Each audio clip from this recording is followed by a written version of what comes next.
Greetings, ladies and gentlemen. Roden here with some Gwent in The Witcher 3. A friend of mine was asking me about the basics in this sort of game, so I figured I'd just do a video to kind of showcase that. A game of Gwent.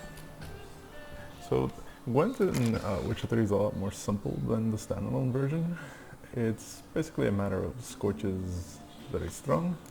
It doesn't interact with your giant hero cards, so a strategy you can do is just play out some heroes, let the enemy play some cards, and then Scorch whatever he plays.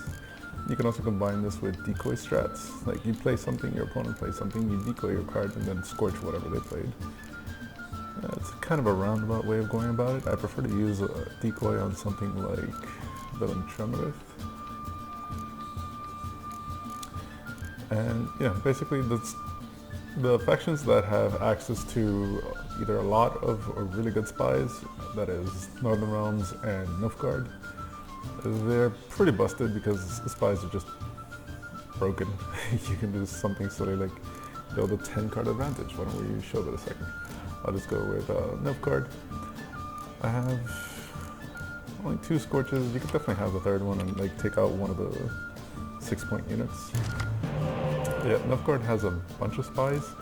They just have some kind of very high power ones, which are a little bit more awkward to use, but obviously they're still really good.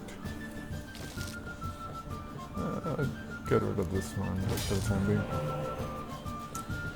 I want to try to get as many spies as possible in the other game. But yeah, you can pretty much just play a bunch of spies and win that way.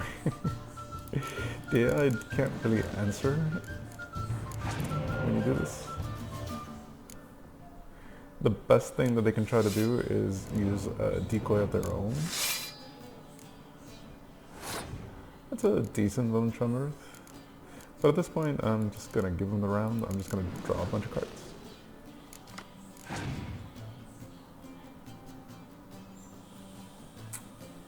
Yeah, I mean, there you should probably just pass, but the AI doubles down with a horn instead, so I'll go ahead and pass and ran out of spies, unfortunately. So this is not going to be one of those crazy 10-point lead, 10-card league games, just because I didn't draw my spies. So that's unfortunate.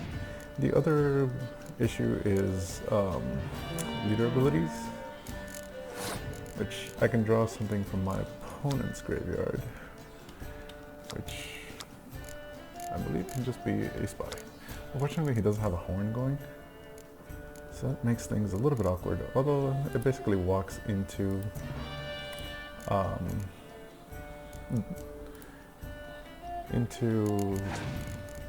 Scorch, since it's currently tied.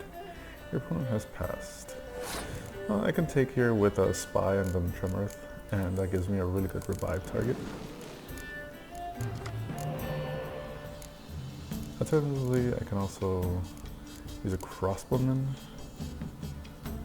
because I have 2 revives and I'm only going to have 1 card in my graveyard. But that's a pretty clean take. And well, I said it wasn't going to be a 10-card advantage. It was close. It's a 9-card advantage. So at this point, like, there's no way in which the AI can possibly beat a 10-card hand. I can literally just play more heroes than he has cards and Scorch absolutely everything in his hand, and no reason not to. Between like Yen reviving Villain Tremorith and just pure Scorches, yep, there's absolutely nothing the poor AI can do.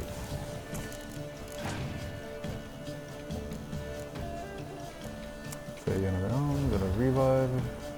It's gonna be ooh, a spy, good job. Okay. AI showing signs of life.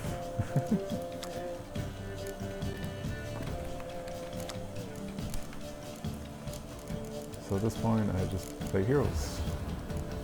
Let him play some more creatures, and then Scorch or Villain Tremorith as necessary. He's playing heroes, but I'm pretty confident I have more. And of course, heroes are immune to Scorch effects. Interesting. Oh no, that means he does.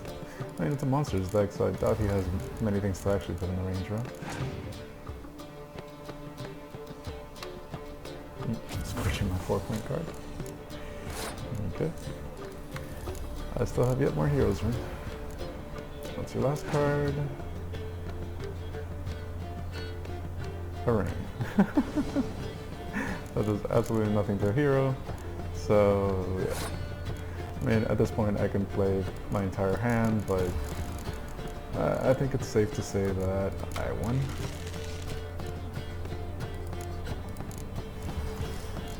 Just to show... we can do absolute nonsense like revive a spy, draw even more cards, and yeah.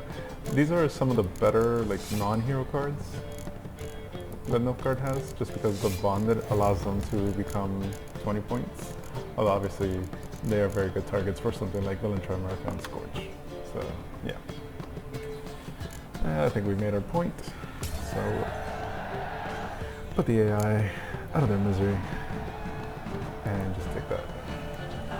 I'll also show one of the, in my opinion, kind of trickier to play factions, which would be either Scoia'tael or monsters, just because they don't have Gwent. so many spies. How about it? Like, Northern Realms is pretty similar. I'll show my decks at the end. But yeah, let's just do a monster v monster. So I have Eridan, the commander of the Red Riders. So this is the melee row combat horn. With this deck, I have a bunch of muster cards, so you just want to try to filter your hand so you don't have a bunch of overdraws. Unfortunately, that's not going to be possible in this one. I'm going to have 2 vampires in my starting hand. I think I will go ahead and start off with Triss. The other consideration with this one is, since you do have these muster cards, you want to try to use them before using Avalak. This could be walking into some sort of killing my cards effect, but kind of forced to it right now. The vampires are kind of the safer option since they have this, is it Catachan or Chimera? Yeah, it's a Catachan. So the Catachan is 1 point higher and thus protects them from a Scorch effect.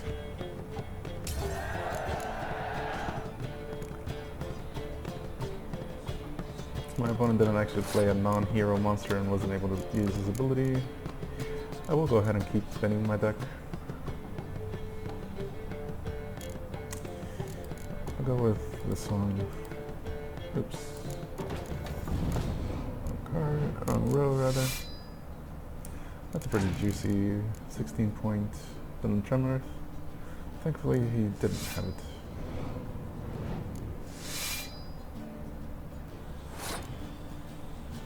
My opponent hasn't played his Chromes, right? Right. At this point I could let him have the round, or rather I could let him play to take the round, but I'm content to try to bleed him. A Scorch here would hit my own Behemoth, but I'm kind of okay with that. But I'll just do this.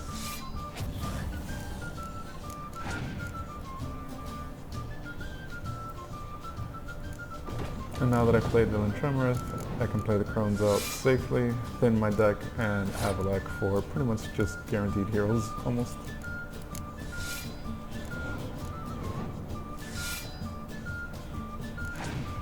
The opponent could have double Scorch here, and he would lose one of his cards, but it gives me a Scorch. I think I will just take it. Alternatively, actually, he hasn't used this hero's ability, right? Or did he use the wrong one? I can't tell if it's disabled, I honestly forgot. I'll play Geralt. Since I have Avalak for the last round, I'm not particularly worried.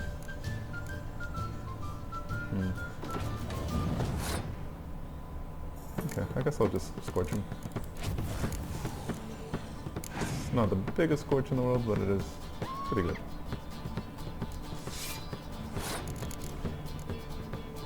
At this point, I'll use my hero ability, force my opponent to have a Scorch of his own. Alternatively, it might be better if I just pass, right? Nah, because into the last round I'm expecting mostly heroes. To have mostly heroes, so this will probably be the best use of my horn. Get my opponent's hero ability, and at this point I will indeed pass. So since you have to win 2 rounds, at this point I make him play out his cards to take the round. Fog is not going to do literally anything, and apparently his last card was unknown. I guess I'll do a quick one with the elves. Greetings, White. A game of Gwent. And let's just run through that a second. So with Scoia'tael you have some... The deck that I built, I think I typically prefer to go second, gives me a little bit more options. The deck that I built relies mostly on revival mechanics and like flexible cards, which typically want to go into the melee row. Depends which buffers I have. So I don't want 2 of you at the very start of these healers. I guess I'll just get rid of Vesemir.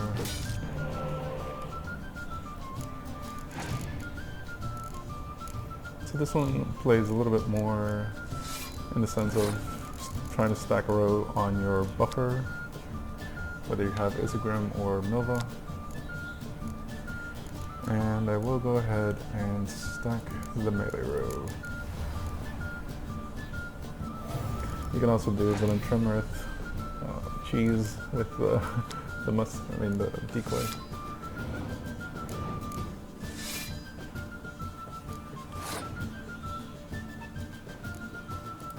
Go ahead and play Scoia'tael, one of the weaker heroes. I hope my opponent plays something like like his crones, or at least the vampires would give me 2 10-point cards. Don't quite want to get out of round just yet, so I'll tempo ahead to 35, make him play something else. There's the vampires, so that gives me a 20-point Villain Tremorith. 27-point, because his own body is even more, so I'll take that.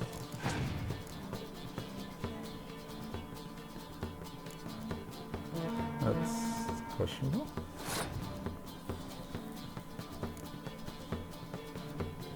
I could also just completely destroy him with decoy if he can't protect these 4-point cards. Oof, he passed. So yeah, he needed to play something a little bit higher value, but he didn't, so just absolutely demolished the Villain Tremorith, and because of revives, he can come back and do it again.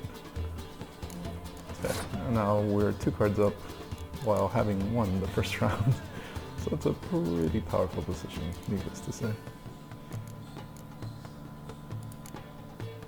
We'll go ahead and start with Ciri.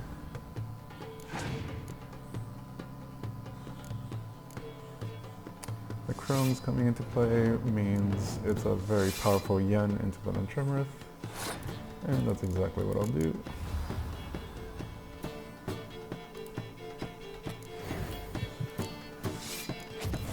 So Villain Tremorith comes in, destroys those same power units, and just completely demolishes my opponent. Only has 1 card left. I do believe I have at the beginning of the battle. Okay, so it's not per round, it's just 1 extra card. So now his only possible target is Villain Tremorith, and I have yet another revive for him. I actually can't use my revives because I didn't. With this faction, you probably want to play a little bit more into a round. It's just I had perfect rounds. I mean, perfect Villain Tremorith plays, so that's what I went with instead. And 53 to 0 is a pretty commanding victory. So to just round things off, I'll show the decks that I have constructed at the moment. These are pretty late game decks. I have I think all of the cards, if not the vast majority of them. So for Scoia'tael, I have typically the heroes get played in like the really good heroes just get played in every deck. Triss is not the best, but she's pretty much better than average, and she is a hero, so she can play along with Scorch. So yeah, but Geralt, Ciri, and Yen pretty much go in every deck. But Tremoreth should as well. The others are basically whatever, and Avalok, Mysterious Elf, whatever. Also go in just about every deck, and the other one are just basically the best heroes of the faction along with the best cards of the faction. And for the Scoia'tael deck, it's going to be Ethne, Synthesis, Izigrim, Yorvith, Nova, and then a bunch of 6-point ranged or melee row elves that can be, I think they're agile, yeah. It's agile, so they can be played in any row. And then 3 healers. You can definitely play around with the numbers. Like it might actually be better to have like 2 decoys and 2 healers rather than 3 healers. For this, you'd probably want to commit a bunch of these guys. And maybe that strategy is more valid. Like if you don't have all the heroes and you have more regular cards, then your heroes can get a bit more value by bringing back your better non-hero cards. But typically the best one for that is definitely Tremoreth, and Dandelion can be good too. I do believe his Horn effect is replayable. Then for monsters, it's a pretty simple muster type deck. Again, the same hero core, Anvil and Tremoreth with Mysterious Elf, and then just the monster heroes, Drog, Imarith, Leshen, Chiron. And then your muster cards with Arrakis, Behemoth, pulling the other 4-point Arrakises. The other Arrakises, which are 4-point, the Behemoth is 6. So you do have to be very careful of Scorch when you're playing monsters, because muster gets very heavily punished by Scorch. The vampires have the Katakan at the top end to protect it, and the Arrakis, I believe the Arrakis Behemoth pulls the regular Arrakis, but it doesn't work the other way around. So you want to try to keep the Behemoth in hand and pull the other ones from your deck. But it doesn't quite work the other way around, and what you really have to be careful of is Arrakis Behemoth and Crones. Like the Crones by themselves are juicy either target for Villain Tremoreth or Scorch. So you can try to protect it with your own Villain Tremoreth. He's a 7-point, so he'll eat the Scorch. And it's much better to lose 7 points than losing 18 because he lost 3 Crones to a Scorch. But yeah, just be very careful of enemy Scorches. And I do believe a lot of enemy decks do run Villain Tremoreth as well. So for Nilfgaard, I have 1 decoy, 2 Scorches. You can play with these numbers as well. I was just coming back to it. I used to have 3 Scorches and no decoys, but I quite like decoys, as you saw. It plays very nicely with Villain Tremoreth. It also plays nicely with enemy spies. If an enemy hits you with a spy, you can decoy their spy back and then play it against them, and you draw even more cards. I basically have all the spies. The Nilfgaard spies are a little bit more iffy because they're just so high points. It basically guarantees that like you have to play them for card advantage. You can't easily like take a round if your opponent passes because you're playing spies, which you can do that more reliably with the Northern Realms faction. And then basically the emissaries for the Bonded, these 2 are play for 20 points. And then Fringilla Vigo and Azure are definitely the weakest cards in the deck. You can consider taking one of them out for the 3rd Scorch. That would probably be pretty good. I have 2 archers for the revives, mostly trying to hit spies or siege engines. And actually Nilfgaard is also another one that you kind of have to watch out for the Scorches, because they have a lot of pretty good 10-point cards. But if you have a bunch of cards at 10 points, you can eat like a massive 50-point Scorch very easily if you're not careful, with like the young emissaries and the archers and the ballista. So be careful of stacking too many cards at the same point value. And then finally Northern Realms. I haven't been showing the leaders. I mean, you can see what they are, I just haven't been showing their abilities. This is just a horn on the melee row for monsters, a draw card from your opponent's discard from Nilfgaard. This will typically just pull a spy, and a horn on the siege, I believe. Yes. So here I don't have Scorch. I mean, Scorch is extremely powerful, but you don't necessarily need them. Here I'm basically playing to get my own points rather than to just try to punish my opponents. Both strategies work perfectly fine. Here again I have the spies, and the Northern Realm spies are really nice because they have very nice low point values. So something you can do is if the enemy AI passes because you played spies, and like they see that they have a bunch of points and you don't, well, your spies are pretty low value, so you can just throw out a couple Reavers or maybe a couple catapults and take the round, and then bring your catapults back with the medic and Yen. Yeah, you could probably just get rid of like these ballista. You could probably get rid of the ballistas and put in some scorches, and that would be fine as well. If you feel you need to run those scorches, you definitely can. You don't need to, but either way it's valid. And again, same hero core with these 5 cards, the elf, and then just the best heroes of the faction. And yeah, that's basically Witcher 3's Gwent in a nutshell. Hope that was useful, and have a lovely evening.